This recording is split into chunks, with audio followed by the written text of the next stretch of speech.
In Russia, a long time ago, a powerful ruler named Tsar Peter the Great had a dream. He wanted to build a brand new city, a special city unlike any other in the world. He wanted a city with canals and fancy palaces, a city that would show everyone how smart and modern Russia could be. This dream, which he had way back in the early 1700s, would come true on the banks of the Neva River.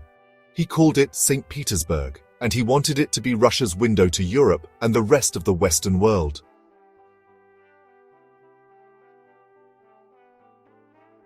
The year was 1703.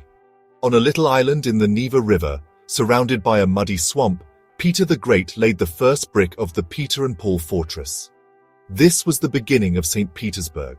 It was really hard to build a city there. The weather was freezing and the land was difficult to work with. But Peter never gave up, and thousands of workers helped him. Slowly, the city began to grow.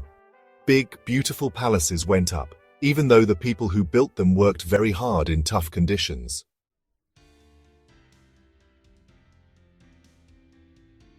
Peter the Great wanted to modernize Russia. He was determined to transform his country from a relatively isolated and backward nation into a powerful and progressive state. Peter believed that the key to achieving this goal was to adopt the advanced technologies, cultural practices, and administrative techniques of Western Europe. He saw the potential for Russia to become a major player on the world stage, but he knew that significant changes were necessary to make this vision a reality. He wanted Russia to be as advanced as the countries in Western Europe. Peter was particularly impressed by the advancements in science, engineering, and military organization that he observed during his travels. He admired the bustling cities, the efficient bureaucracies, and the innovative spirit that seemed to permeate every aspect of life in Western Europe. Peter was convinced that by emulating these aspects, Russia could achieve similar levels of prosperity and influence. Peter had traveled to Europe in disguise and seen all the new inventions and ideas of the Enlightenment. He spent time in the Netherlands, England, and other parts of Europe, learning about shipbuilding, navigation, and other crucial skills. Peter even worked incognito in Dutch shipyards, gaining hands-on experience that he would later use to build Russia's navy. His journey was not just about acquiring knowledge. It was also about understanding the mindset and culture that drove European innovation. He came back to Russia wanting to make big changes. Peter was determined to implement sweeping reforms that would touch every aspect of Russian life. He reformed the government, modernized the army, and introduced new educational systems. Peter also encouraged the adoption of Western dress and customs, believing that these changes would help Russia integrate more seamlessly with the rest of Europe. His reforms were often met with resistance, but Peter's resolve was unshakable. St. Petersburg wasn't just a new capital city, it was a symbol of Peter's dream for a modern Russia. Founded in 1703, the city was built on marshland along the Baltic Sea, a testament to Peter's ambition and vision. He wanted St. Petersburg to be Russia's window to the West, a place where European ideas and technologies could flow into the country. The city's architecture, layout, and even its name were designed to reflect Peter's aspirations for a modern, Europeanized Russia. The city's location on the Baltic Sea, between east and west, was perfect. It provided Russia with direct access to European trade routes and facilitated cultural and technological exchange. St. Petersburg's strategic position allowed it to become a hub of commerce, diplomacy, and innovation. The city's ports were bustling with activity, and its streets were filled with merchants, artisans, and scholars from all over Europe. This vibrant atmosphere was exactly what Peter had envisioned. This window to the West would help Russia learn new things from Europe and become a strong and modern country. St. Petersburg quickly became a center of culture, science, and education.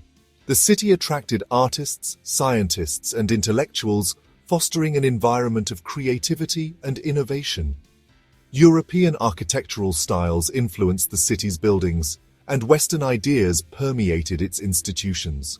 Through St. Petersburg, Peter the Great's vision of a modern, powerful Russia began to take shape, setting the stage for the country's future development.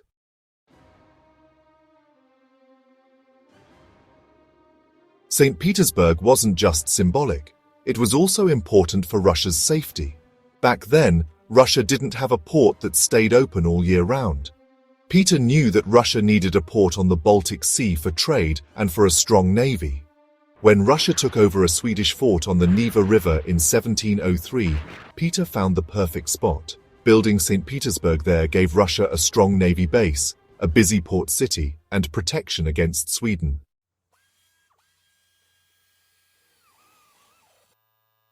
Building St. Petersburg was a huge job. The city was built on a swampy, difficult piece of land. But Peter never gave up, and thousands of workers helped make his dream a reality. These workers came from all over Russia and worked very hard in tough conditions. They fought bad weather, sickness, and exhaustion. Their hard work made Peter's dream come true. Building St. Petersburg shows how people can overcome big challenges when they work together.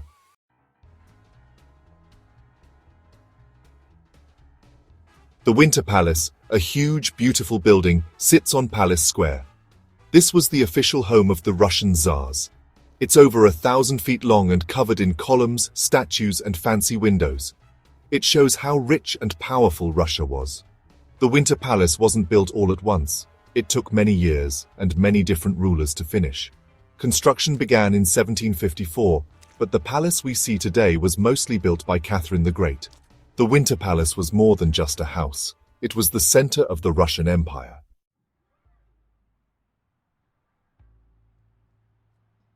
On Zayachy Island, you can see the Peter and Paul Fortress.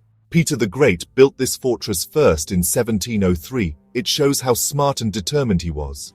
A Swiss architect named Domenico Trezzini designed the fortress. It was first built from earth and wood, but later they made it stronger with stone to protect it from Sweden.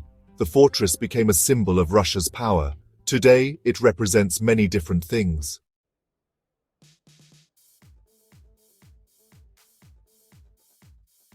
The Church of the Savior on Spilled Blood is a colorful, beautiful church with onion domes that immediately catch the eye. Its vibrant exterior, adorned with intricate details and a kaleidoscope of colors, stands out against the more subdued cityscape of St. Petersburg. This church is not just an architectural marvel, but also a symbol of deep historical significance. The mosaics that cover the interior and exterior of the church are nothing short of breathtaking. Each piece of mosaic tells a story, contributing to the overall narrative of the church. It looks more like a church in Moscow, with its traditional Russian architectural style, than the other buildings in St. Petersburg, which are more influenced by European designs. The church was built on the very spot where Tsar Alexander II was assassinated in 1881.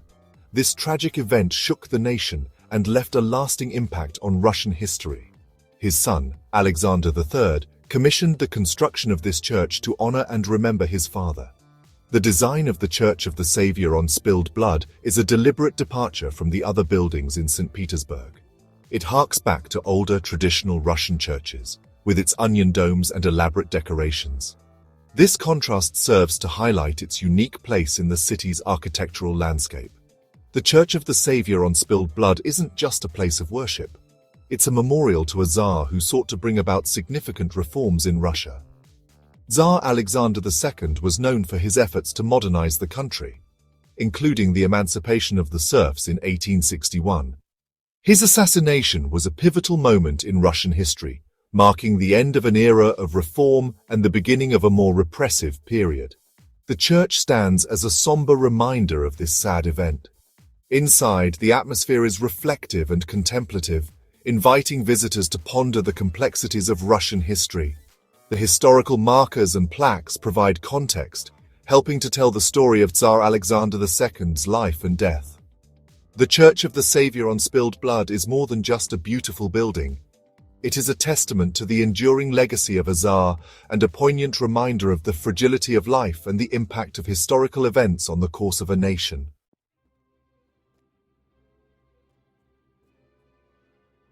The Hermitage Museum is a huge museum full of art and history. It was once a palace, but now it holds millions of objects from all over the world. Catherine the Great started the collection in 1764 when she bought a bunch of paintings. The Hermitage isn't just a museum, it's a place to learn about different cultures and time periods.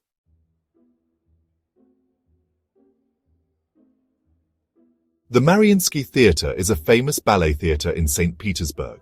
It's a special place where many famous dancers have performed. Catherine the Great founded the theatre in 1783, and it quickly became a very important place for ballet. At the Mariinsky, you can see beautiful ballet performances that make you feel lots of different emotions.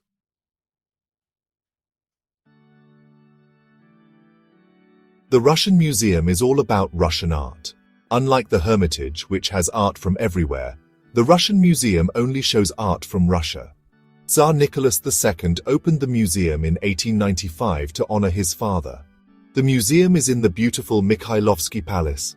Inside you can see all different kinds of Russian art, from very old religious art to more modern art. The Russian Museum shows how rich and diverse Russian art is.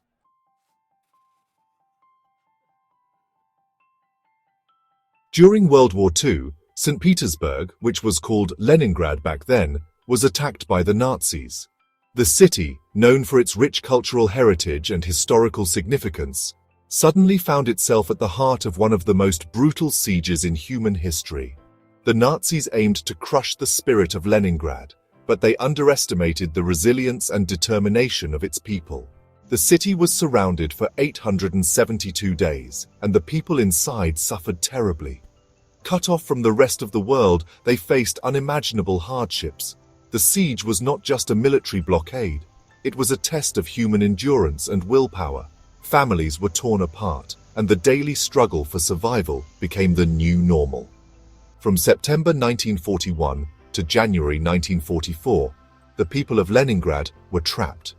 They lived under constant threat of bombings and artillery fire. Despite the dire circumstances, the citizens of Leningrad showed remarkable courage. They organized themselves to defend their city, building fortifications and setting up makeshift hospitals to care for the wounded. They didn't have enough food, and it was freezing cold.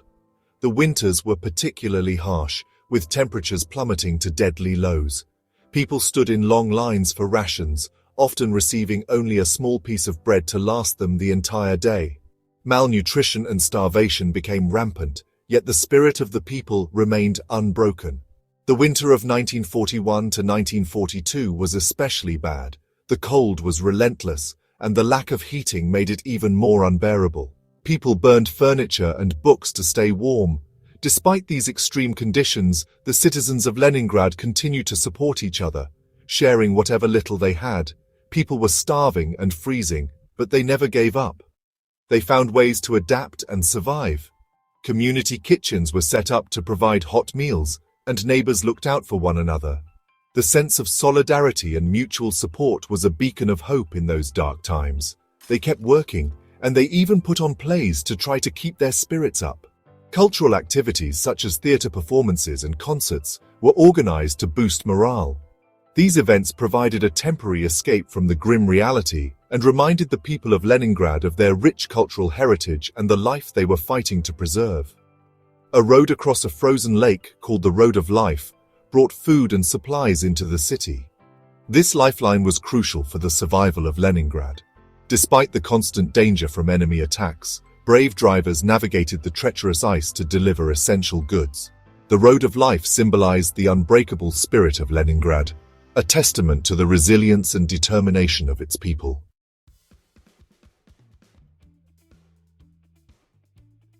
When the siege finally ended in January 1944, Leningrad was in ruins.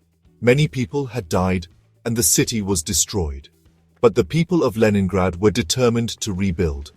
It was a huge job, but they cleared the rubble, fixed buildings, and started to make the city livable again. They rebuilt historic buildings and planted new gardens. The Hermitage Museum reopened too. Rebuilding Leningrad wasn't just about fixing buildings, it was about bringing the city back to life.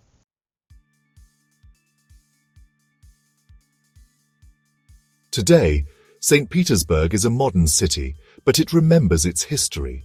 Old palaces stand next to new buildings. The Hermitage Museum is inside the Winter Palace. St. Petersburg is a city of contrasts. It's a place where history is all around you, but it's also a modern city. People come from all over the world to see its theaters, museums, and ballet. The Mariinsky Theatre is still a great place to see ballet, and the Russian Museum shows Russian art. St. Petersburg is a city that remembers its past while looking toward the future.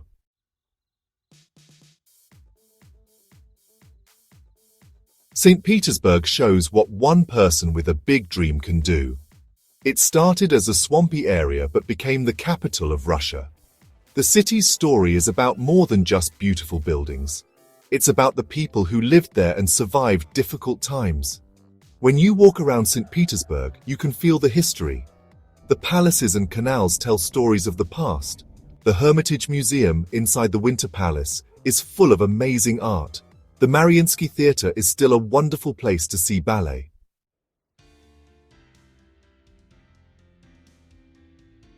St. Petersburg isn't stuck in the past. It's a busy modern city with lots of things to do. It's a center for business, culture, and technology. You can feel the history, but you can also see the modern city all around you. St. Petersburg is a popular place for tourists to visit. Its universities are good, and its theaters and museums are world-class. When you see the city's skyline, you can see how St. Petersburg has changed over time. St. Petersburg is a special city where the past and present come together.